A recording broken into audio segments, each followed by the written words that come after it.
Berapa banyak yang percaya bahwa Tuhan kita Tuhan yang setia dan Dia berjanji, Dia pasti menggenapi janjinya dalam hidup kita. Yang percaya boleh lambaikan tangan saudara. Siapa yang percaya tahun ini tahun mujizat besar dalam hidup saudara? Angkat dua tangan tinggi-tinggi. Ayo tepuk tangannya boleh yang paling meriah buat Tuhan kita. Ya, sebelum saya menyampaikan firman Tuhan hari ini, saya ingin ceritakan beberapa kesaksian dari mujizat-mujizat yang dialami saudara-saudara kita yang saya yakin bisa jadi berkat, membangun dan menguatkan iman kita. Satu jemaat kita namanya Nova, ya, dia tangkap rema yang daripada Tuhan, yaitu Pondok Daud. Dia juga tangkap rema dan bahkan praktekkan doa profetik. Nah, dia itu butuh pekerjaan. Dan Tuhan lakukan mujizat dengan caranya yang ajaib. Tuhan kasih pekerjaan yang bagus, ya. Bahkan di dalam pekerjaannya itu di akhir tahun 2018 kemarin dia terus melampaui target demi target yang diberikan oleh perusahaannya. Jadi ini Tuhan membuat dia berhasil. Nah, di awal tahun ini saudaraku, dia mengimani 2019 adalah tahun mujizat besar. Walaupun situasi banyak orang ngomong berat dan susah, tapi dia percaya dalam nama Tuhan Yesus ini tahun mujizat besar. Tahukah saudara apa yang terjadi luar biasa sekali? Memang ya kadang-kadang pergumulan itu terjadi. Tapi di tengah pergumulan Tuhan menyertai dan Tuhan memberi kemenangan. Jadi di perusahaannya juga ngalami struggle, jadi harus memecat 6 orang. Jadi 6 orang dipecat. Tapi di saat yang sama buat Nova ini justru dia diangkat dalam posisi yang lebih tinggi lagi. Coba saudara renungkan. Tuhan bisa membuat pembalikan yang luar biasa. Kebalikan yang luar biasa. Di luar sana kegelapan, tapi di sini ada terang. Doa saya seperti itu hidup saudara. Sekeliling dunia boleh gelap, tapi ada terang yang ajaib bersinar dalam hidup saudara. Amin. Ya, bahkan yang luar biasa setelah itu dinaikkan targetnya lagi, sehingga performanya turun drastis karena targetnya sekarang naiknya berlipat-lipat. Ya, tapi itu tidak membuat dia jadi kendur, justru dia tambah rajin Pondok Daud. Dia tambah komit untuk doa profetik. Yang luar biasa saudaraku, ini awal tahun 2019 ini. Tuhan kerja lebih dahsyat, yang tadinya performanya sudah turun terus karena targetnya berlipat kali ganda lebih besar. Ya, tapi Tuhan lakukan terobosan, tiba-tiba dia mengalami lompatan besar sehingga justru dia bisa memenuhi omsetnya 2 kali lipat dari target bulanan secara berturut-turut. Tuhan kita bisa membuat yang mustahil jadi tidak mustahil. Boleh katakan amin. Kita kasih tepuk tangannya boleh yang meriah buat Tuhan kita. Ada satu lagi jemaat ya yang masih kuliah, namanya adalah Lisa. Nah, selama kuliah nilainya biasa-biasa saja. Akhir tahun lalu ketika di gereja kita mulai mengajarkan tentang doa profetik, dia tangkap itu dan dia percaya bahwa Tuhan sanggup membuat dia berprestasi. Jadi dia berdoa agar di S2-nya dia bisa lulus dengan IP cum laude ya, dan lulusnya sebelum 2 tahun. Yang dia lakukan tentunya belajar dengan rajin, tapi dia juga komit Pondok Daud. Dia komit Pondok Daud, dia doa profetik saudaraku. Tuhan lakukan mujizat yang luar biasa. Januari 2019 dia terima hasil, dia terkejut luar biasa. Karena IPK-nya ini tidak pernah dialami sebelumnya, yaitu 3,77. Tuhan lakukan perkara yang ajaib. Saya berdoa para pelajar dan para mahasiswa di tempat ini, Tuhan memberkati studi saudara, hikmat yang dia berikan kepada Daniel, Tuhan berikan juga kepada saudara. Amin. Karena Tuhan sanggup menyertai kita di bidang apapun. Oke, Anda pelajar, Anda mahasiswa, Tuhan menyertai saudara. Ada satu lagi jemaat kita namanya Mega. Tahun lalu Tuhan benar-benar melakukan mujizat di dalam kehidupannya. Ya, bisnisnya dia mulai tanpa modal, Dimulai cuma dengan satu klien, bayar part-timer juga dia tidak bisa. Tapi kemudian terobosan terjadi, ya sampai dia punya 11 klien, 5 full-timer, 5 part-timer, dan bisnisnya makin hari makin jalannya kenceng. Ya, itu sebabnya ketika di bulan Februari kemarin ditantang untuk taburkan benih profetik. Dia tangkap rema itu dan dengan segenap hati dia meresponi. Ya, benih profetik yang ditaburkan itu adalah persepuluhan yang biasanya kan 10% dari keuntungan. Tapi kali ini dia ambil komitmen 10% dari omset. Jadi enggak dipotong biaya-biaya dan lain sebagainya. Jadi 10% dari omset dia komit setiap bulan dia taburkan sebagai benih profetiknya. Yang luar biasa, baru komitmen seperti itu Februari kemarin. Tapi Tuhan kirimkan banjir berkat, banjir order sampai dia bersaksi apa yang dia persembahkan 10% itu kayaknya awalnya besar.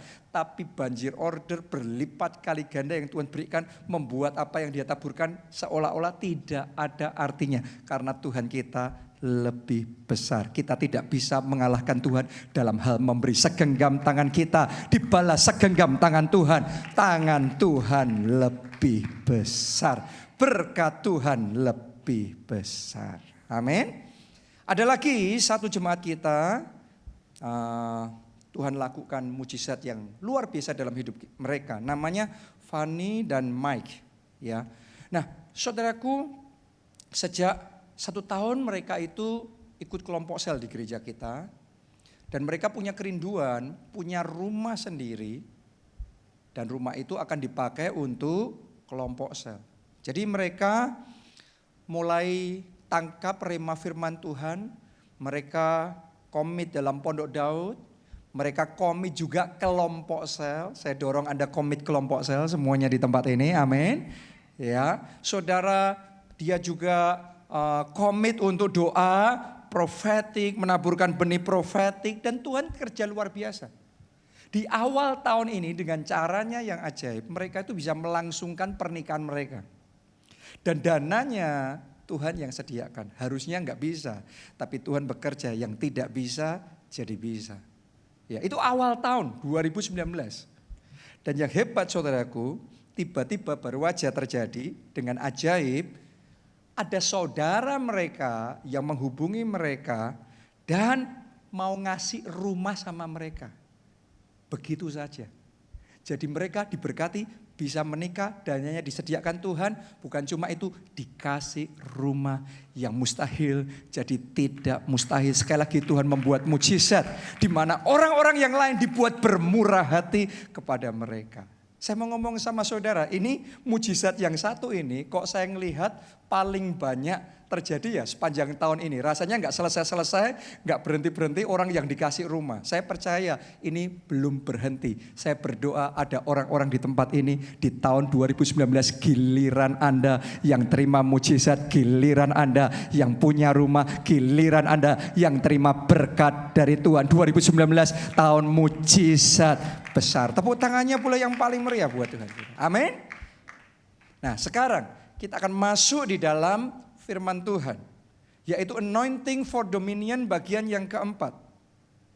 Judul khotbah hari ini adalah obedience for dominion, yaitu ketaatan supaya berkuasa.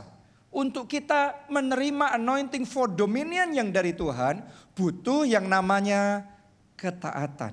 Itu satu harga mati, satu kunci untuk kita mendapatkan anointing for dominion. Minggu lalu kita sudah belajar, ya, kalau kita terima urapan dominion yang pertama, orang biasa dirubah menjadi pahlawan. Oke, saya berdoa roh pahlawan dibangkitkan dalam hidup saudara. Yang kedua, urapan dominion ketika bekerja dalam hidup kita, urapan itu akan memberi kemenangan. Terima urapan itu dalam hidup saudara. Maka semua kekalahan, semua kegagalanmu dirubah jadi kemenangan. Untuk mengubah kekalahan menjadi kemenangan butuh pengurapan Tuhan, butuh kuasa Tuhan. Yang ketiga, urapan dominion akan membuat kita menjadi besar. Bukan cuma bisa menang, bisa maju, tapi jadi besar. Oke, itu butuh anointing. Dan yang keempat, urapan dominion minggu lalu kita belajar yang dialami Daud. Ya, ketika urapan itu dan berikan dalam hidupnya, Daud menjadi kepala atas bangsa. Jadi saya berdoa urapan yang sama turun dalam hidup kita semua. Kita juga dibuat Tuhan jadi terang bagi bangsa-bangsa. Amin. Ya. Nah, tapi kita harus menyadari ketaatan adalah kuncinya. Ibaratnya pintu. Kalau pintu kita nggak punya kuncinya, kita mau buka nggak bisa. Oke, kita mau tendang-tendang, kita mau gedor-gedor, kita mau buat seperti apapun tidak bisa. Tapi kalau ada kuncinya, sekalipun pintu itu besar, pintu itu kuat, dengan mudah kita akan bisa membuka pintunya, masuk dan mengambil apapun juga yang ada di dalamnya. Oke, itu yang namanya kunci. Demikian pula dengan ketaatan. Ketaatan itu adalah kunci. Siapa di sini yang mau anointing for dominion Anda terima dalam hidup saudara? Boleh lambaikan tangan saudara? Kuncinya ketaatan. Gak bisa tidak. Ketaatan pada firman Tuhan adalah kunci untuk kita menerima urapan berkuasa. Oke, kepandaian saudara, kefasihan saudara, skill saudara, karisma saudara itu hanya mempesona buat manusia. Tapi buat Tuhan tanpa hati yang taat, percuma, kosong, hampa, tidak ada apa-apanya. Karena buat Tuhan yang namanya kemampuan, kehebatan, skill, Tuhan itu bisa ajari kita. Orang yang bodoh Tuhan bisa buat jadi pinter. Oke, orang yang lemah Tuhan bisa buat jadi kuat. Tapi yang tidak bisa dipaksa sama Tuhan adalah hati yang taat. Rela untuk taat. Karena itu saya berdoa jemaat di tempat ini, jemaat yang punya hati yang taat. Jemaat yang punya ketaatan. Sementara engkau bertumbuh di dalam ketaatan, dengarkan baik-baik, urapan berkuasa akan Tuhan tambahkan dalam hidup saudara. Amin. Ini yang dialami oleh Abraham. Ini alasan kenapa Abraham itu diberi urapan berkuasa yang levelnya luar biasa. Kalau Anda renungkan dalam hidup Abraham, itu urapan berkuasanya dahsyat sekali yang Tuhan berikan. Ya, pertama, dia punya kambing domba, lembu sapi, bahkan budak yang jumlahnya sangat banyak. Pada zaman itu ukuran kekayaan seseorang. Oke, dia juga mempunyai emas, perak serta harta yang begitu melimpah. Sampai Alkitab mencatat para raja dibuat iri kepada Abraham. Coba Anda pikirkan itu. Yang iri bukan orang biasa. Yang iri bukan pengusaha biasa. Yang iri bukan sekedar jenderal atau tentara. No, yang iri itu levelnya raja. Anda renungkan itu. Butuh Abraham diberkati Tuhan seperti apa? Membuat raja-raja iri sama Abraham. Itu masif berkatnya. Oke, bukan cuma itu saja. Tapi Abraham juga bisa melatih orang-orang yang lahir di rumahnya sendiri menjadi pasukan yang kuat. Nah, kita mencatat Abraham punya pasukan jumlahnya 318 orang. Dan itu semuanya dia yang melatih. Artinya dia ini tahu gimana untuk berperang. Gimana untuk fight. Ya, jadi dia membangun 318 orang. Coba Anda bayangkan. Ini 318 orang yang dilatih Abraham jadi pasukan itu ternyata bukan pasukan biasa. Ini pasukan elit. Saya yakin nih jemaat di gereja kita ikut ISBC semuanya. Ya, Elite Soldiers Bootcamp semuanya jadi pasukan elitnya Tuhan. Pasukan yang dipakai Tuhan melakukan perkara-perkara yang luar biasa. Amin. Ya, itu pasukannya Abraham saudaraku. Bahkan dicatat dalam Alkitab. Bisa mengalahkan gabungan pasukan 4 kerajaan. Coba Anda bayangkan, 4 kerajaan gabung Tapi Abraham bisa kalahkan mereka. Betapa hebatnya Abraham itu. Bukan itu saja. Tapi Abraham dalam hidupnya menikmati perlindungan ilahi yang luar biasa dari Tuhan. Sampai suatu saat saudaraku ada raja yang tertarik sama Sarah, mau menyentuh Sarah. Tapi begitu mau dilakukan, langsung Tuhan menulai dia dan seisi istananya. Semuanya dibuat mandul sama Tuhan. Oke, langsung kena tulah dan langsung Tuhan menampakkan diri dan murka sama orang itu. Padahal sebenarnya kalau dipikir, sebenarnya Abraham yang salah waktu itu karena Abraham tidak ngomong terang-terangan bahwa Sarah itu adalah istrinya. Dia ngomong itu adiknya. Jadi sebenarnya rajanya ini nggak salah. Tapi walaupun nggak sadar dia menyalahi Abraham, tetap kena konsekuensi. Seperti itu urapan kalau Tuhan sudah berikan dalam hidup seseorang. Tuhan bela luar biasa. Makanya Tuhan ngomong sama Abraham, kepada orang yang memberkati engkau, aku akan memberkati. Tapi kepada orang-orang yang mengutuki engkau, aku akan mengutuki. Itu Abraham. Jadi anointing dalam hidupnya besar sekali. Bukan cuma itu saja, tapi Abraham, kalau yang ini kita semua sudah ngerti. Ya kisahnya, di masa tuanya, dia yang tidak bisa punya anak, justru dia bisa punya anak perjanjian, siapa? Isa, benar? Dan melalui Isa itu Tuhan berkati melahirkan keturunan. Dan sekarang Abraham disebut Bapa banyak bangsa. Jadi urapan dalam hidup Abraham itu masif, sangat besar. Raja mana di dunia yang dijuluki Bapa banyak bangsa? Bapa orang percaya. No, gak ada yang seperti Abraham ini. Oke, ini urapannya besar, urapannya dahsyat. Dia sudah mati pun beribu-ribu keturunan masih mengingat dia. Oke, sampai hari ini kita masih membicarakan tentang Abraham. Setiap hari, setiap minggu namanya selalu disebut. Itu urapan saudara, kalau sudah kerja dalam hidup seseorang, itu melampaui kita sendiri. Saya berdoa urapan seperti itu Tuhan berikan di dalam hidup kita. Amin. Nah, tapi kita harus ngerti, kuncinya adalah taatan. Gak bisa lewat dari situ. Ayo kita baca di Ibrani 11 ayatnya yang ke-8. Karena iman, berarti karena dia percaya. Iman, benar? Abraham apa? Taat. Jadi satu iman, yang kedua taat. Trust and obey. Believe and obey. Percaya dan taat. Ini kunci. Karena itu dua selalu bersama-sama. Kalau enggak percaya, maka tidak taat. Tapi kalau percaya, percayanya sungguh-sungguh, maka bisa taat. Karena iman, Abraham taat. Semuanya katakan taat. Semuanya katakan lebih keras, saya mau taat.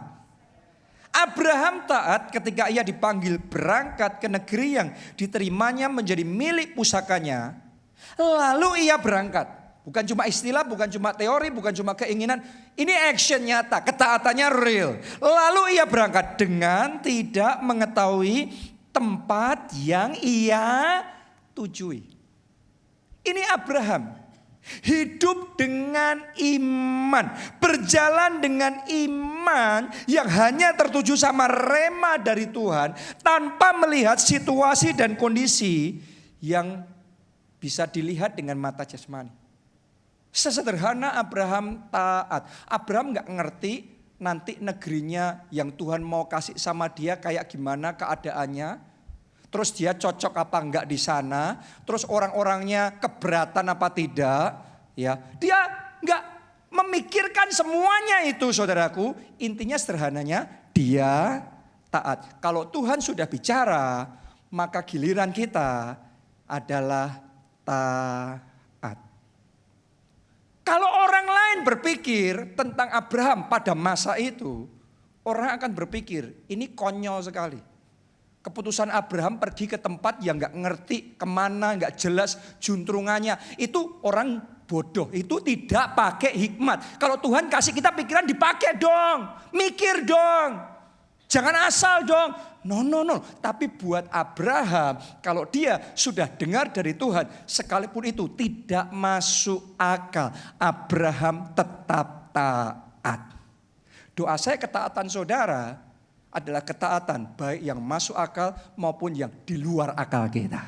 Baik yang kita bisa pahami maupun yang tidak bisa kita pahami. Baik yang kita pikir itu benar maupun yang kita pikir rasanya nggak menguntungkan, nggak enak. Rasanya kok nggak tepat keputusan seperti itu. Tapi kalau itu rema dari Tuhan, kita taat. Itu Abraham. Itu Abraham. Bukan cuma itu saja saudaraku. Kalau Anda mau renungkan, Abraham ini benar-benar ketaatan yang orang ngomong buta. Tuhan suruh dia mempersembahkan anaknya, yaitu Ishak, kepada Tuhan. Abraham tanpa berdebat, tanpa protes, tanpa kecewa, tanpa ini dan itu. Abraham taat. Bahkan taatnya nggak ditunda. Tuhan ngomong, langsung besoknya pagi-pagi dia bangun. Dia naik ke gunung, dia bawa Ishak, dia mau persembahkan Ishak tepat sesuai yang Tuhan perintahkan. Saya mau ngomong sama saudara, ketaatannya Abraham ketaatan yang total. Ada orang bisa taat sama Tuhan, bisa, tapi taatannya sejauh ini.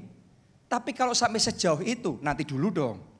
Kita ya harus mikir, kita kan punya akal ya harus dipertimbangkan semuanya dengan masa. Ya kalau terjadi, kalau enggak gimana? Ya kalau tempatnya bagus, kalau jelek gimana? Abraham enggak seperti itu. Ketaatannya total. Anything, anywhere, apapun juga, kemanapun juga. Tuhan kalau sudah ngomong, kita taat. Saya doa ketaatan saudara, bukan ketaatan 50%, bukan ketaatan 70%, ketaatan 100%. Amin. Waktu saya renungkan kisah Abraham ini, saya teringat dengan Pastor E.A. Deboye. Saudaraku, saya ingat suatu saat dia belum jadi pendeta, dia masih jadi rektor, ya, dan dia jadi salah satu staf gembala di gereja itu. Tapi dia bukan full time karena dia seorang rektor di universitas yang terkemuka. Suatu saat pendetanya memberikan tantangan karena disuruh sama Tuhan, ya, untuk menantang jemaatnya memberikan 100% hartanya, mengosongkan rekeningnya untuk dipersembahkan kepada Tuhan. Sebagian orang ngomong, apa-apaan ini? Masa semuanya dipersembahkan? Kalau persepuluhan aja masih oke lah, 10%. Buat sebagian orang kalau 10% masih bisa. Ada sebagian orang ya kalau 1% masih bisa. Ada sebagian orang ya kalau receh-receh masih bisa. Ada sebagian orang yang kalau 20% masih bisa, kalau 50% masih bisa. Tapi kalau sudah 100%, nanti dulu dong. Tapi yang luar biasa ketaatannya itu 100%. Orang ngomong itu konyol, orang ngomong itu bodoh, orang ngomong itu tidak masuk akal. Tapi kalau kita sudah dapat rema dari Tuhan, saya mau ngomong sama saudara, manusia boleh berpikir seperti apapun, Tuhan kita lebih benar, Tuhan kita lebih tahu apa yang harus kita lakukan. Dan kalau kita taat sama Tuhan, kita akan melihat kemuliaan Tuhan. Orang yang bodoh pun kalau ngikuti Tuhan, Tuhan akan nyatakan kuasanya. Yang bodoh dipakai Tuhan mempermalukan orang yang bijaksana, orang yang pintar. Boleh katakan amin, tepuk tangannya boleh yang paling meriah buat Tuhan kita. Amin, haleluya. Ajaib Tuhan kita, luar biasa Tuhan kita. Saya belajar kebenaran ini. Buat saya sekarang saudaraku, lebih baik ngikutin God's idea daripada my own God's idea. Saya ulangi sekali lagi.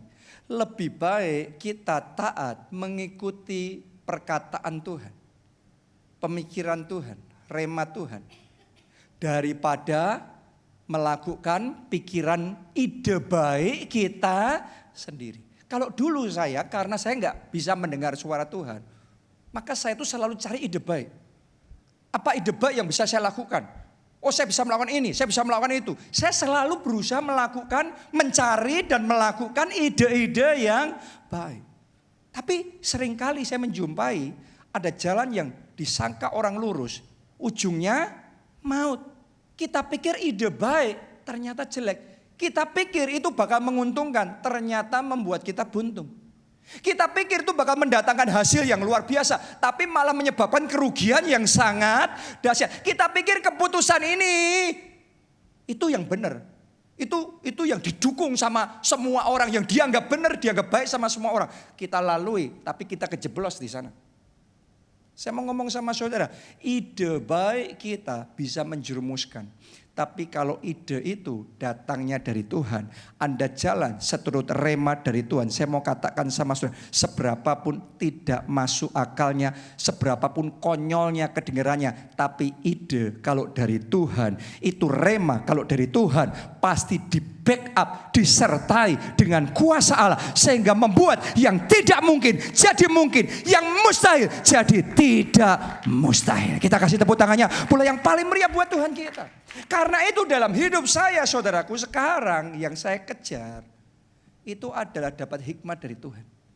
Karena saya tahu satu saja hikmat dari Tuhan bisa mengubah segalanya dalam hidup kita. Satu saja rema dari Tuhan untuk gereja kita tentang doa profetik. Tiba-tiba itu mengubah banyak dimensi di gereja kita. Kita seperti kayak dibawa masuk ke satu dimensi yang belum pernah kita alami sebelumnya. Satu saja rema dari Tuhan tahun 2019, tahun mujizat besar. Satu rema itu sudah membuahkan beribu-ribu kesaksian orang-orang yang mengalami mujizat di gereja kita. Anda yang percaya, Anda yang sudah mengalami anugerah, kebaikan, pertolongan, mujizat Tuhan, boleh lambaikan tangannya tinggi-tinggi. Kita semua saksinya, kita kasih tepuk tangannya, boleh yang paling meriah buat Tuhan kita. Karena hikmat dari Tuhan itu melampaui segalanya. Buat orang dunia 2019 ini tahun yang berat, ekonomi yang berat, situasi politik yang tidak kondusif dan lain sebagainya. Tetapi buat kita ini tahun mujizat besar. God's idea selalu menang. Hikmat yang dari Tuhan selalu menang. Kalau Anda percaya, Tuhan akan lepaskan kuasanya jadi dalam hidup saudara. Amin, boleh katakan amin. Kita kasih tepuk tangannya pula yang lebih meriah lagi buat Tuhan kita. Bagi Tuhan tidak ada yang mustahil. Jadi level ketaatan kita menentukan urapan dominion yang Tuhan berikan dalam hidup kita. Nah sekarang saya ajak saudara maju lagi. Tadi kita belajar tentang Abraham. Sekarang saya mau tunjukkan ya ketaatan di balik mujizat kesembuhan yang dialami oleh Naaman. Siapa di sini kalau sakit, saudara mau mujizat kesembuhan Tuhan kerjakan dalam hidup saudara? Boleh lambaikan tangan? Nah kita harus ngerti. Ya, ternyata untuk mengalami mujizat kesembuhan seringkali butuh yang namanya ketaatan. Kita baca 2 Raja-Raja 5 ayat 9 sampai 14. Kemudian datanglah Naaman dengan kudanya dan keretanya, lalu berhenti di depan pintu rumah Elisa. Jadi dia itu datang mau nemuin Nabi Elisa supaya didoakan, supaya disembuhkan. Ayat 10.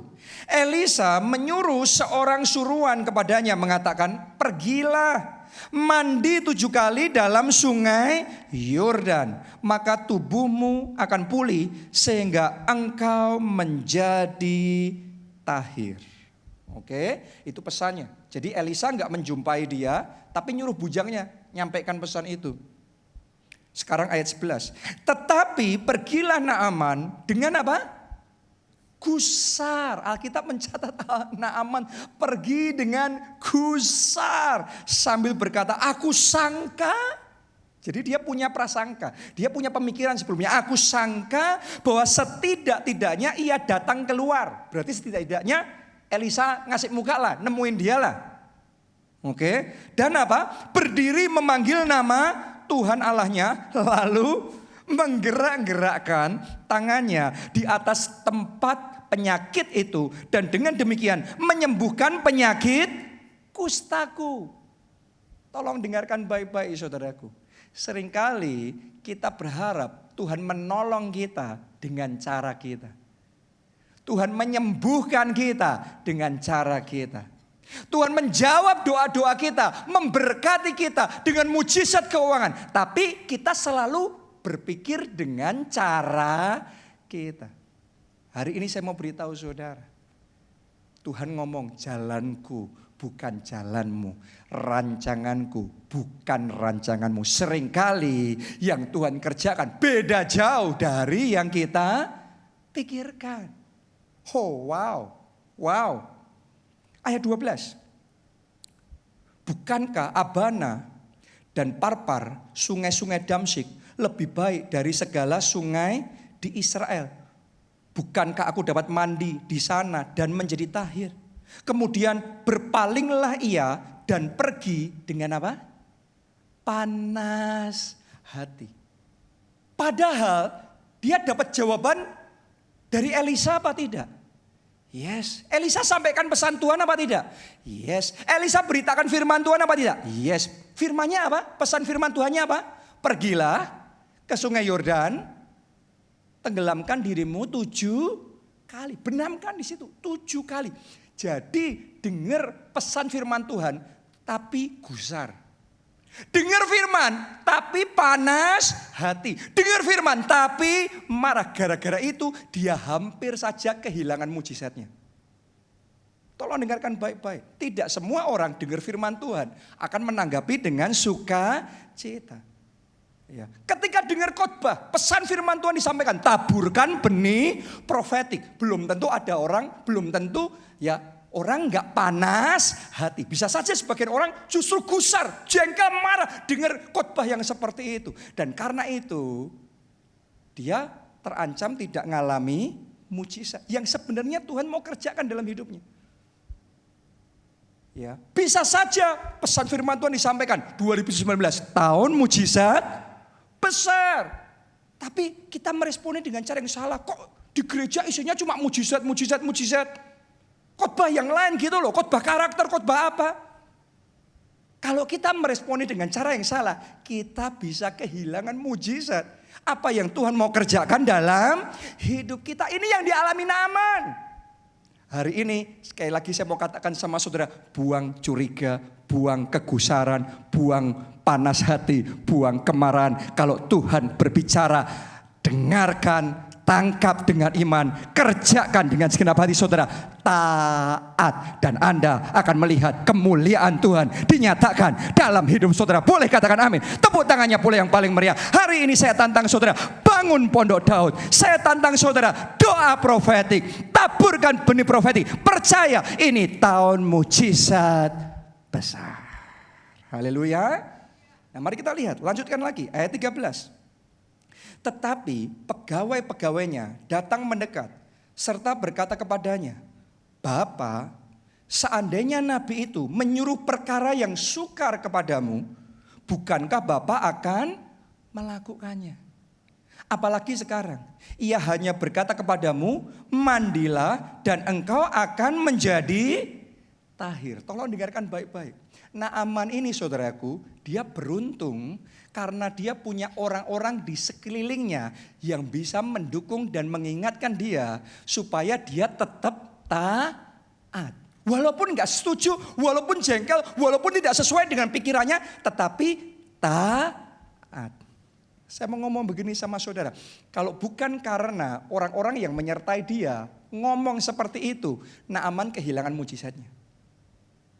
Jadi seringkali orang-orang yang kita izinkan ada di sekeliling kita ikut menentukan kita taat apa tidak, kita percaya apa tidak. Karena perkataan mereka ikut mempengaruhi kita. Itu sebabnya saya mau dorong saudara ikut kelompok sel.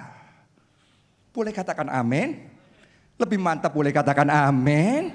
Anda perlu ikut kelompok sel. Kenapa? Karena di situ adalah komunitas rohani kita, keluarga rohani kita. Saat kita lemah, kita dikuatkan kembali. Saat kita jengkel, kita kecewa, kita dipulihkan di sana. Saat kita mau menyeleweng keluar dari jalan Tuhan, tapi kita diluruskan kembali, diingatkan kembali, dimotivasi kembali, sehingga kita tetap mengalami anugerah Tuhan yang besar yang disediakan dalam hidup kita. Tepuk tangannya boleh yang paling meriah buat Tuhan kita. Beritahu kiri kanan saudara, katakan, ayo kelompok sel, ayo kelompok sel. Yes, ini yang dialami Naaman. Lanjutkan lagi ayat yang ke-14. Maka, dengarkan, turunlah ia, yaitu Naaman, membenamkan dirinya 7 kali. Padahal tadinya gak setuju.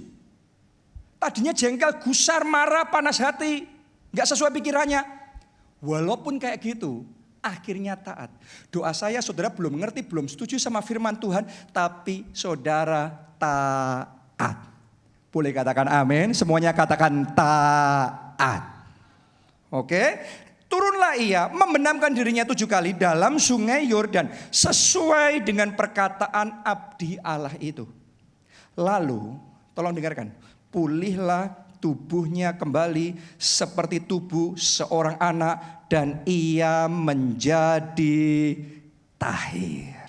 Wow. Tolong dengarkan saudaraku, hanya ketika ketaatan dipersembahkan, maka mujizat besar terjadi.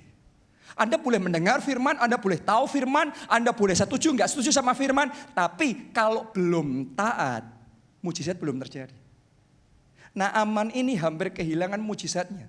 Tapi puji Tuhan, dia diingatkan dan dia meresponi, dia taat. Waktu dia taat, saat itu kuasa Allah dilepaskan, mujizat terjadi. Jadi buat saudara saat ini yang belum mengalami mujizat dari Tuhan, tolong tangkap firman Tuhan. Kalau firman Tuhan ngomong, ayo bangun Pondok Daud, pastikan mulai hari ini, mulai sekarang seminggu sekali Anda ikut Pondok Daud. Kalau firman Tuhan ngomong taburkan benih profetik, saya tantang sudah taat, taburkan benih profetik saudara. Kembalikan persepuluhan saudara. Kalau firman Tuhan ngomong ayo melayani, saya ajak semuanya kita terlibat pelayanan. Kalau firman Tuhan ngomong ayo maju kelompok sel, saya tantang saudara bangun kelompok sel. Ayo kita taat, ayo kita selamatkan jiwa, kita lakukan rema dari Tuhan. Kita akan melihat kuasa Allah dilepaskan dan mujizat besar terjadi. Tepuk tangannya boleh yang lebih meriah buat Tuhan kita. Amin. Jadi kuncinya taat. Ketaatan itu kuncinya, jangan pernah lupa. Mau urapan dominion, urapan berkuasa, taat. Bahkan Tuhan Yesus pun juga harus taat. Kita lihat ya, Filipi 2 ayat 8 sampai ayat yang ke-9. Dan dalam keadaan sebagai manusia, ia telah merendahkan dirinya dan taat sampai mati. Jadi ketaatannya Tuhan Yesus itu bukan cuma ketaatan ngasih harta 10%, 50%, 100%. No, ini bukan cuma masalah harta. Bukan sekedar masalah waktu. Bukan sekedar masalah apapun juga yang lain. Tapi ini nyawanya sendiri. Taatnya sampai mati. Kelas ketaatannya Yesus jauh lebih daripada kelas ketaatannya Abraham, Naaman. Wow, ketaatan Tuhan Yesus ini topnya sampai mati. Bahkan sampai mati di kayu salib. Ayat 9. Itulah sebabnya. Jadi itu penyebabnya, itu alasannya, itu rahasianya. Allah sangat meninggikan dia. Tolong dengarkan, ini anointing dominion ini. Urapan berkuasa, Allah sangat meninggikan dia. Dan mengaruniakan kepadanya nama di atas segala nama, supaya dalam nama Yesus bertekuk lutut segala yang ada di langit dan yang ada di atas bumi dan yang ada di bawah bumi, dan segala lidah mengaku Yesus Kristus adalah Tuhan bagi kemuliaan Allah Bapa. Kasih tepuk tangannya boleh yang paling meriah buat Tuhan kita. Wow. Jadi urapan dominion, urapan berkuasa sampai nama Yesus ditempatkan nama di atas segala nama. Itu urapan berkuasanya powerful sekali. Berarti semua nama yang lain harus takluk di bawah nama Yesus. Kenapa? Karena Yesus taat sampai mati. Jadi kuncinya apa? Ketaatan. Hari ini ambil komitmen untuk taat. Enggak setuju, taat. Belum mengerti, taat. Enggak enak, taat. Tidak menguntungkan, taat. Anda akan melihat kemuliaan Tuhan terjadi. Di balik salib ada kemuliaan. Di balik masalah ada mahkota. Yang percaya katakan amin. Kita kasih tepuk tangannya pula yang meriah buat Tuhan kita. Taat. Pertanyaannya sekarang, taat pada apa? Arah ketaatan kita untuk mendapatkan urapan dominion gimana? Sesimpel taat pada firman Tuhan. Nah, firman Tuhan itu ada dua. Nomor satu, yaitu firman yang tertulis. Jadi kita harus taat pada firman yang tertulis. Dalam Alkitab itu adalah firman yang tertulis. Apapun yang Alkitab perintahkan kepada kita, taat. Oke? Kalau firman Tuhan suruh kita, carilah terlebih dahulu kerajaan Allah dan kebenarannya. Hari ini saya mau ngomong sama saudara, gak usah banyak pertimbangan. Taat. Anda akan melihat semuanya Tuhan tambahkan kepada saudara. Anda tidak minta pun, Tuhan terikat sama janjinya. Dia pastikan semuanya ditambahkan kepada saudara. Tapi terlebih dahulu taat. Oke, firman Tuhan ngomong untuk memberitakan Injil, taat. Jadilah saksi Kristus. Ceritakan perbuatan-perbuatan besar dari Dia yang sudah memindahkan kita dari kegelapan pada terangnya yang ajaib. Maka urapan dominion itu Tuhan akan berikan dalam hidup kita. Kalau firman Tuhan suruh kita untuk bawalah seluruh persembahan persepuluhanmu ke dalam rumah perbendaharaan. Saya mau katakan sama saudara, taat. Maka Anda akan melihat firman Tuhan ya dan amin. Ia akan membukakan tingkap-tingkap langit dan mencurahkan berkat sampai berkelimpahan. Amin. Dimulai dari taat. Kalau firman Tuhan suruh kita menabur, saya mau katakan taat, engkau akan menuai. Karena firman Tuhan gak bisa salah. Karena firman Tuhan ngomong yang menabur dia yang menuai. Yang menabur sedikit dia menuai sedikit. Yang menabur banyak dia menuai banyak. Gak bisa salah firman Tuhan. Kecuali saudara gak setuju. Kecuali saudara gak percaya sama firman Tuhan. Anda gak melakukan firman Tuhan. Anda gak ngalami apa-apa. Tapi Anda taat. Anda lihat kemuliaan Tuhan. Amin. Haleluya. Hari ini saya ingin ajak saudara belajar untuk taat. Jadi yang pertama, apapun yang dikatakan dalam Alkitab, firman yang tertulis, taat. Yang kedua, jenis yang kedua dari firman adalah firman hidup. Oke, saya sebut itu firman hidup. Kita harus taat, yang pertama pada firman yang tertulis, tapi yang kedua taat pada firman hidup. Mari kita baca. Di dalam Kisah Para Rasul 16 ayat 7 sampai ayat yang ke-10. Dan setibanya di Misia, mereka mencoba masuk ke daerah Bitinia. Ke daerah mana? Bitinia. Tetapi Roh Yesus tidak mengizinkan mereka. Setelah melintasi Misia, mereka sampai di Troas. Pada malam harinya tampaklah oleh Paulus suatu penglihatan.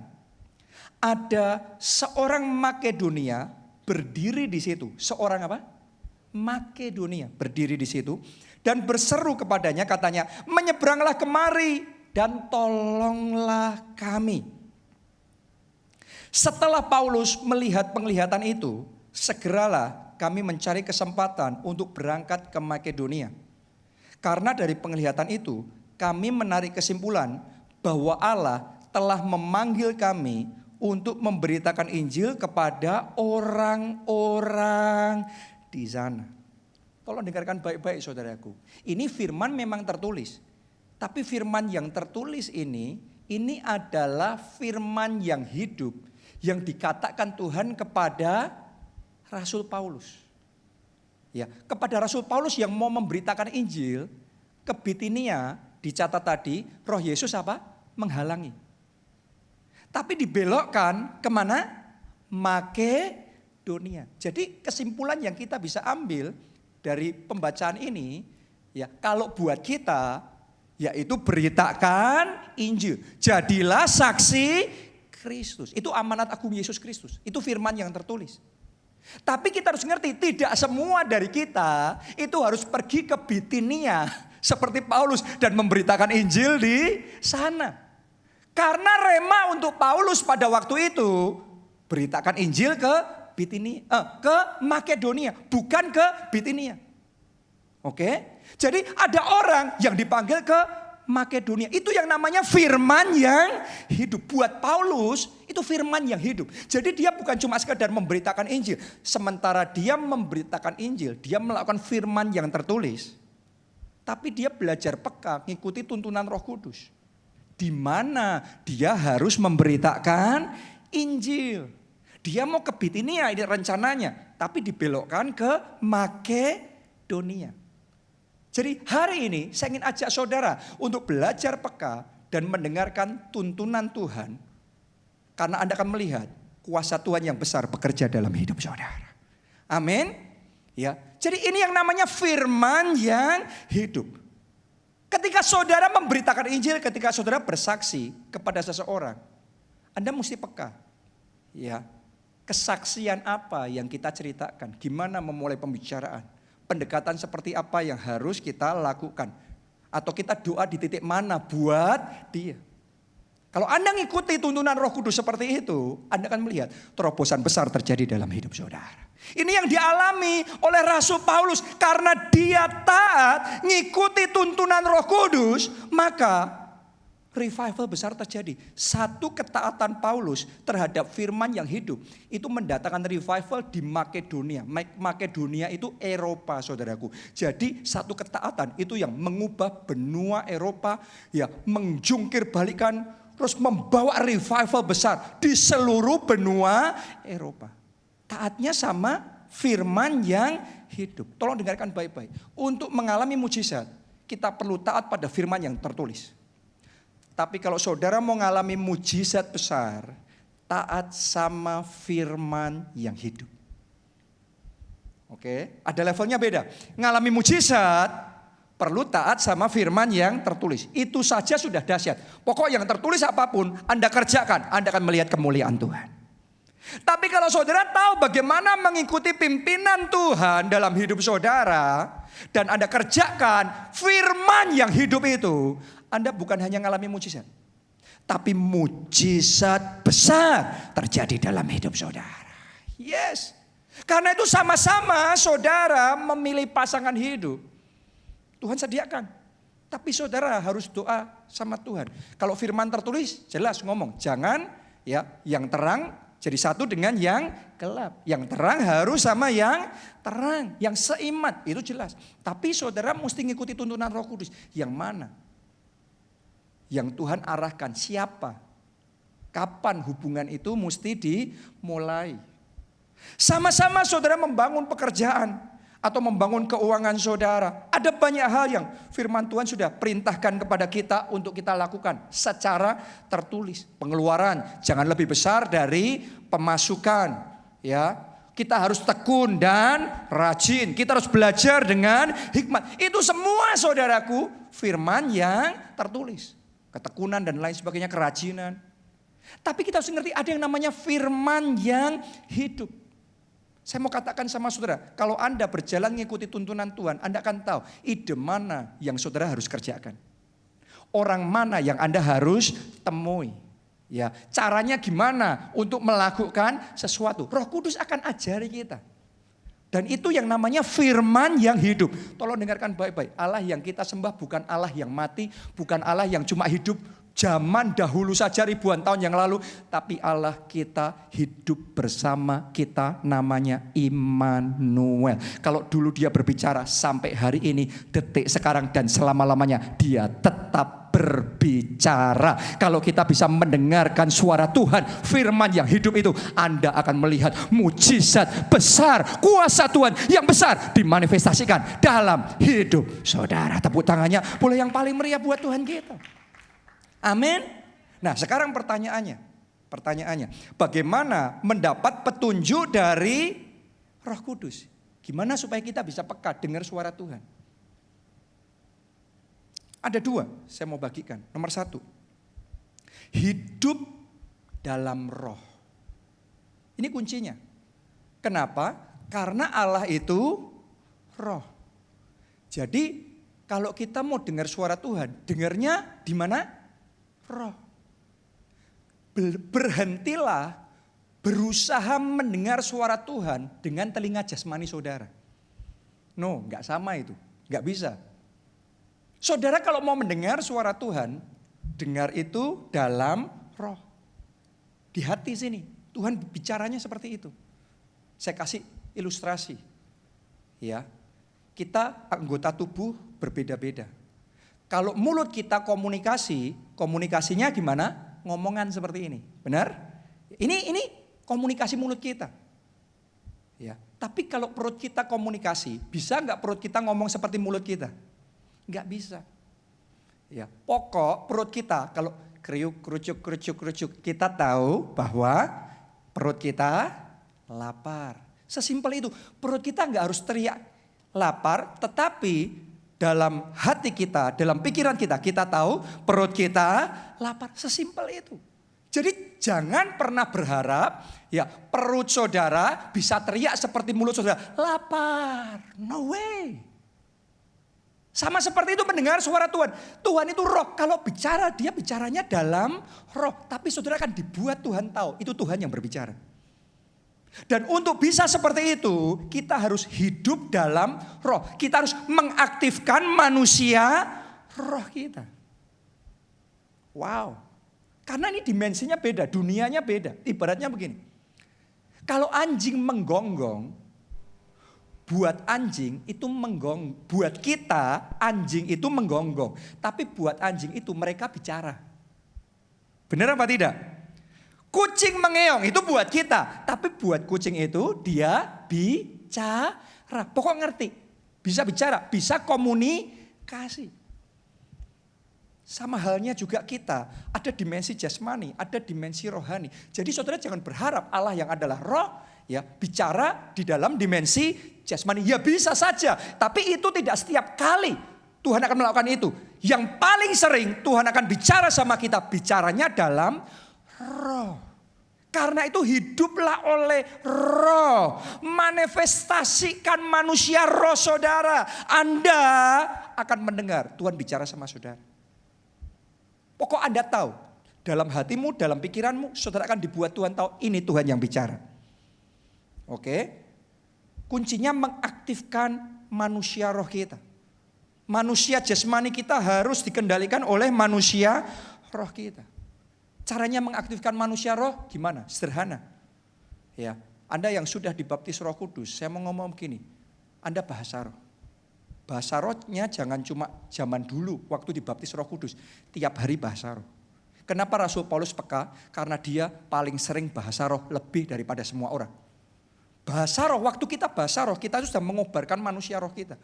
Waktu manusia roh kita dikobarkan, jadinya peka. Makanya orang kalau mendengar suara Tuhan, waktu bahasa roh, tiba-tiba dapat rema. Tiba-tiba disuruh Tuhan, bangun pondok Daud. Doa profetik. Sesimpel itu, saudara bahasa roh mengobarkan. Spirit saudara, gimana lagi caranya mengobarkan spirit? Anda berdoa. Saudara menyembah dalam roh. Waktu Anda menyembah dalam roh, Anda berdoa, berfellowship sama Tuhan. Itu spirit kita yang on, yang aktif. Saat itu kita connect sama Roh Kudus. Begitu connect sama Roh Kudus, Anda siap-siap di momen connect sama Roh Kudus. Roh Kudus dalam spirit akan bicara sama kita. Dan kita tahu itu Roh Kudus yang bicara. Yes. Waktu Anda connect sama Roh Kudus, Anda kepenuhan Roh Kudus. Gampang sekali mendengar suara Tuhan. Makanya saya dorong saudara tingkatkan doa puasa. Karena puasa itu kita mengikis kedagingan kita mengobarkan roh kita, manusia kita sehingga kita lebih peka. Oke, kita bertobat dari dosa, tinggalkan dosa. Saya mau katakan sama saudara, itu adalah cara untuk mengobarkan manusia roh kita. Begitu manusia roh kita on, gampang dengar suara Roh Kudus. Jadi saudara selama manusia rohmu belum on, kita masih hanya hidup dalam daging. Susah sekali untuk mendengar suara Roh Kudus. Mau diajarin kayak gimana pun gak bisa. Tapi begitu manusia roh saudara diaktifkan, otomatis saudara mendengar suara Tuhan. Mulai hari ini saya berdoa, Anda mendengar suara Tuhan, Anda tahu tuntunan Tuhan tentang pasangan hidup saudara, tentang pekerjaan saudara, tentang karir saudara, tentang keuangan saudara, tentang pelayanan saudara, tentang hari esok saudara. Apa yang Tuhan mau kerjakan dalam hidup saudara. Dan Anda punya hati yang taat. Ketika Anda taat, kuasa Tuhan bekerja, mujizat besar terjadi. Tepuk tangannya pula yang paling meriah buat Tuhan kita. Yang kedua, yang terakhir. Kunci untuk kita mendapatkan petunjuk Roh Kudus, yaitu kecintaan yang luar biasa pada firman Tuhan.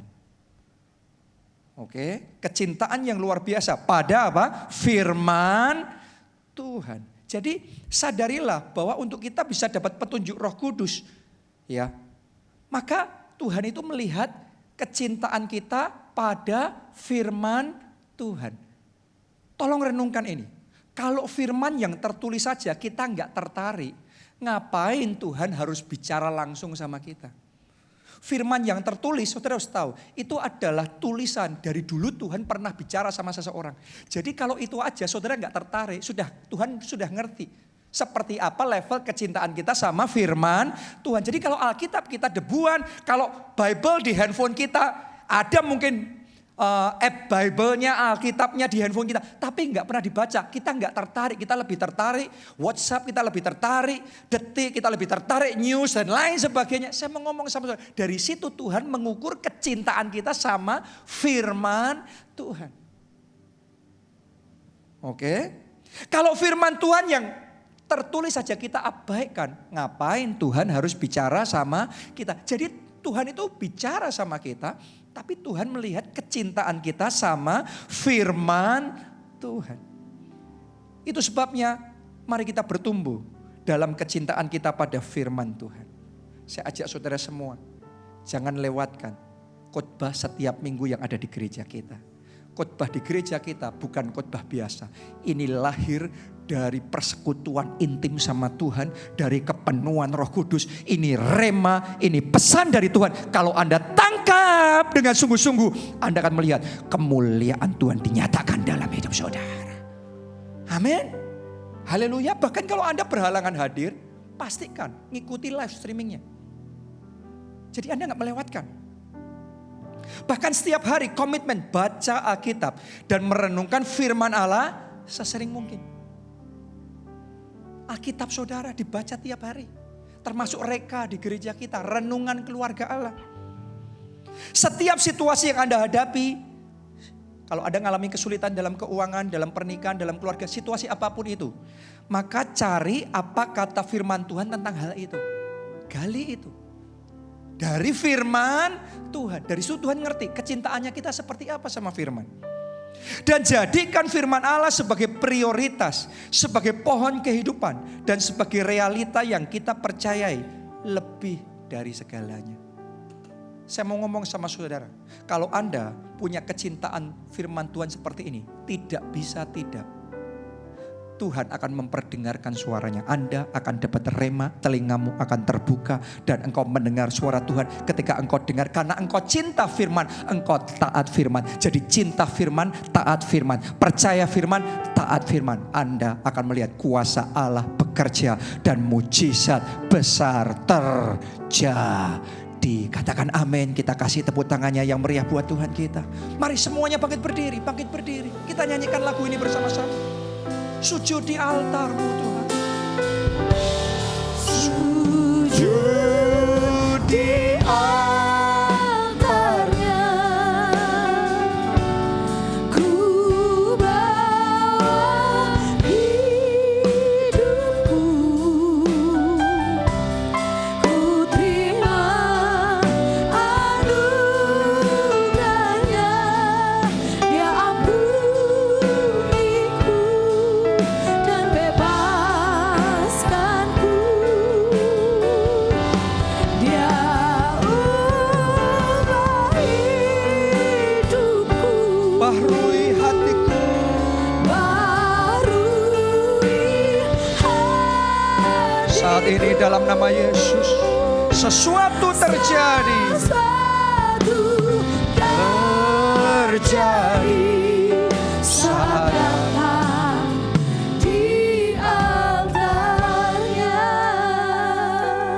Mari dari awal kita nyanyikan lagu ini bersama-sama. Semuanya katakan. Bila hati terasa berat, tak seorang pun mengerti bebanku. Ku tanya Yesus, apa yang harus ku buat? Dia berfirman, mari datanglah. Dia selalu pedulikan aku. Ku datang Yesus, Dia pikul. Saudara, Yesus pikul segala bebanmu. Dia pikul segala bebanmu. Mari semuanya angkat dua tangan, katakan sujud di altarnya. Ku Bawa hidup, ku terima anugerahnya. ampuniku Dan bebaskanku. Dia upah hidupku, baharui hatiku. Sesuatu terjadi saat datang di altarnya. Tahukah saudara, alasan saya mengajak kita menyanyikan lagu ini, karena saya tahu sekarang ini banjir mujizat besar sedang terjadi. Banyak orang, sangat banyak orang mengalami mujizat-mujizat yang spektakuler. Tapi di sisi yang lain saya juga sadar ada sebagian orang yang sedang menghadapi pergumulan yang berat di dalam kehidupannya. Mungkin saudara datang ke tempat ini dan Anda mendengarkan semua kesaksian-kesaksian itu. Tapi Anda merasakan dalam hidup saudara, kenapa kok aku rasanya berbeda? Kenapa kok keadaanku seolah-olah berat? Semuanya gelap dalam hidupku. Semua masalah bertubi-tubi datang dan semua sisi menghantam aku. Tapi hari ini Tuhan mau berikan kelepasan kepada saudara. Tuhan mau berikan kelegaan kepada saudara. Justru di saat hati kita terasa berat, jangan putus asa, jangan mundur, jangan kecewa. Di saat hati saudara merasa berat, saya mau ajak datang sama Tuhan. Sujud di altarnya, mendekat sama Tuhan. Dan Anda akan melihat kemuliaan Tuhan dinyatakan dalam hidup saudara. Anda yang mau saat ini, mari angkat kedua tangan saudara. Dan saudara katakan, Bapa, kami percaya, apapun yang terjadi, Tuhan tetap pembela kami. Tuhan penolong kami. Tuhan pembebas kami. Tuhan penyelamat kami. Bangkitlah Tuhan. Nyatakan kuasa-Mu. Mari semuanya katakan, nyatakan kuasa-Mu. Mari katakan, nyatakan kuasa-Mu. Angkat suara saudara, semuanya berdoa. Bawa hidup saudara, bawa keluarga saudara, bawa kesehatan saudara, bawa pelayanan saudara, bawa pekerjaan saudara. Di saat hati berat, datang sama Yesus. Dia yang sanggup menolong, Dia yang sanggup memberi kelepasan, Dia yang sanggup membebaskan. Oh, bangkitlah ya Tuhan, selamatkan kami. Lihatlah keadaan umat-Mu, lihatlah keadaan kami. Kami berseru kepadamu dalam kesesakan, kami berseru kepada Tuhan. Syarataka syaralapaka syaralapaka. Oh, ralapasyar. Di saat hati merasa berat, kami mendekat kepada Tuhan. Menara perlindungan kami, kubu kami, Allah penyelamat kami. Syaralah, nyatakan kuasa-Mu, bangkitlah ya Tuhan. Oralah baka syaralah, syaralah baka syar. Tolong kami, turut campur dalam perkara kami. Dengan tangan-Mu yang kuat, nyatakan kuasa-Mu. Syaralah bala bala bala bala bala bala bala bala bala bala bala bala bala. Oralah syaralah bala jama jama jama jama jama jama jama jama jama jama jama. Tuhan, Engkau tidak meninggalkan kami, Engkau tidak membiarkan kami yang masih dalam pergumulan. Sekarang waktunya penyelamatan, sekarang waktunya pembebasan. Oralah wasyaralah wala wala wala wala wala. Oh Jesus, terima kasih Tuhan. Saat ini saya ajak saudara untuk berdoa sama Tuhan, supaya Tuhan memberi kita hati yang dengar-dengaran dan hati yang taat pada firman Tuhan. Karena tanpa ketaatan gak bisa. Saudara boleh berdoa berseru seperti apa, sebelum ketaatan dipersembahkan, kuasa belum dilepaskan. Untuk Naaman mengalami kesembuhan itu, dia harus taat. Hari ini saya ingin ajak saudara ambil komitmen untuk taat. Amen. Punya hati yang dengar-dengaran dan taat. Angkat kedua tangan saudara, angkat dua tangan saudara dan katakan, Bapa, beri kami hati yang taat. Beri kami hati yang taat. Beri kami hati yang peka. Beri kami hati yang peka. Peka mendengar suara Tuhan. Peka mendengar suara Tuhan. Dengar-dengaran suara Roh Kudus. Dengaran suara Roh Kudus. Dan kami komitmen. Dan kami komitmen. Kami mau taat. Kami mau taat. Kami mau taat. Kami mau Anda semua katakan, aku mau taat. Angkat suara saudara. Nyatakan komitmen saudara sama Tuhan. Tuhan, aku mau taat. Jamah hatiku ini Tuhan. Ampuni aku kalau selama ini aku belum taat. Ampuni aku mau taat. Mulai hari ini apapun firman-Mu, aku taat. Apapun rema dari Tuhan, taat. Seperti Naaman, aku mau belajar taat. Mungkin aku belum tahu, belum setuju, belum mengerti, tapi aku mau taat. Seperti Abraham, belum mengerti ke depan seperti apa, tapi aku mau taat.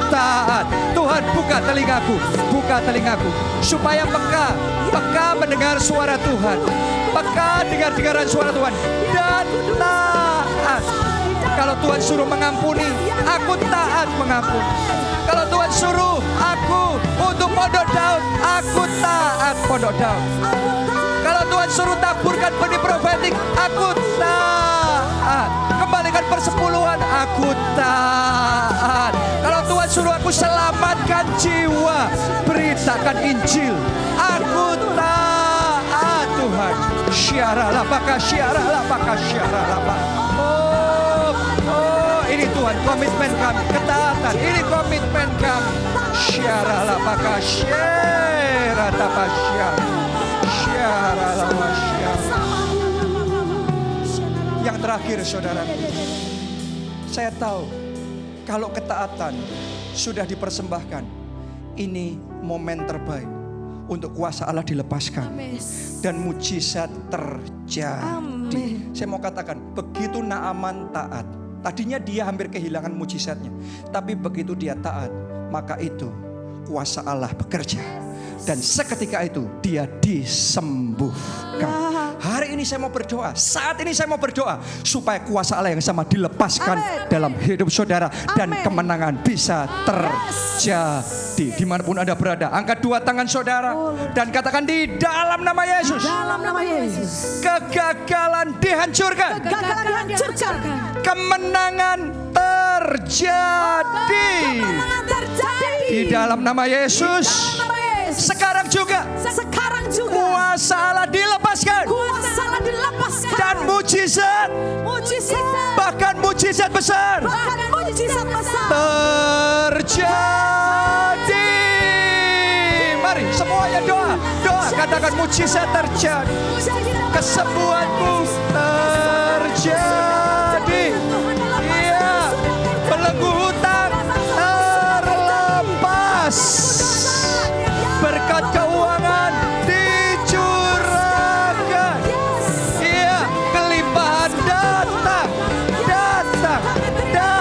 mujizat besar terjadi. Ora lawa syara la bala. Ora lawa syara la baka syara. Mari katakan bersama. Ku yakin Kau hadir di sini. Ku rasakan kuasa yang tak terbatas. Ku yakin Kau nyata di sini. Kemenangan terjadi di semuanya kita angkat dua tangan kita tinggi-tinggi, katakan bersama. Ku yakin Kau hadir di sini. Ku rasakan kuasa yang tak terbatas. Ku yakin Kau nyata di sini. Kemenangan terjadi di sini. Kesembuhan terjadi di sini. Kebebasan